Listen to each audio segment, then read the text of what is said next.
Hi, my name is James. I am 9 years old and I learn in the school called Family School. Today I'll tell you a story called Little House in the Big Woods. Once upon a time, 60 years ago, a little girl lived in the big woods of Wisconsin. In a great little house made of logs, great dark trees of the big woods stood all around the house, and beyond them were other trees, and beyond them were more trees, as far as a man could go, to the north in a day or a week or a whole month. There was nothing but woods. There were no houses. There were no roads. There were no people. There were only trees and the wild animals who had their homes among them. Wolves lived in the big woods, and bears and huge wild cats, muskrats and mink and otter living by the streams. Foxes had dens in the hills, and deer roamed everywhere. To the east of the little log house, and to the west, there were miles upon miles of trees, and only a few little houses scattered far apart in the edge of the big woods. So far as the little girl could see, there was only the one little house where she lived with her father and mother, her sister Mary, and her baby sister Carrie. A wagon track ran down before the house, turning and twisting out of the sight in the woods where the wild animals lived. But the girl did not know where it went, nor what might be at the end of it. The little girl's name is Laura, and she called her father Pa and her mother Ma. In those days, and in place that children did not say father and mother, or nor mama, papa, as they did now.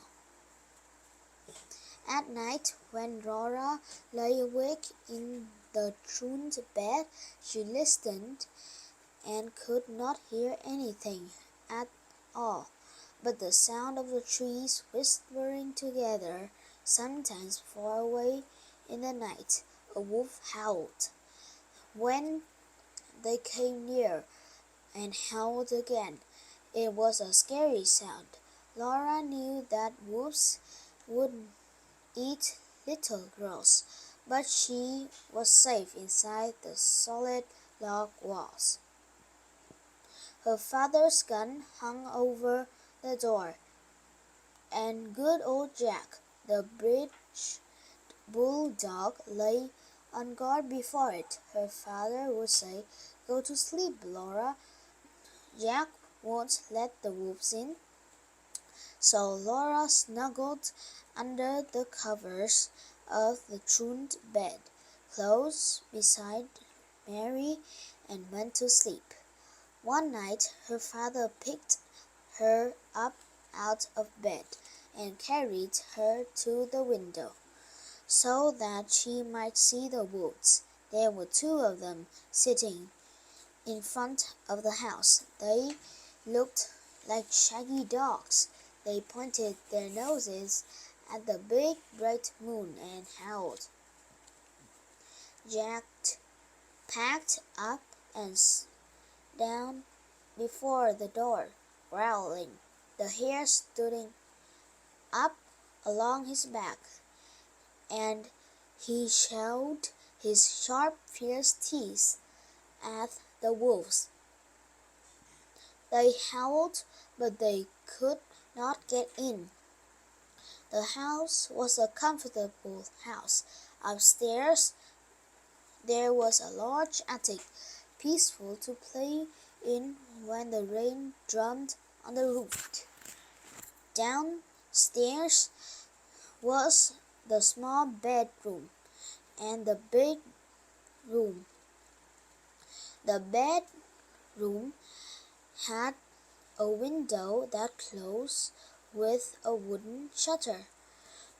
The big room had 2 windows with glass in the panes, and it had 2 doors, a front door and a back door.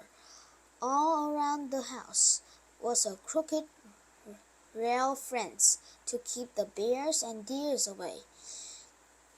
In the yard in front of the house there were 2 beautiful big oak trees. Every morning, as soon as he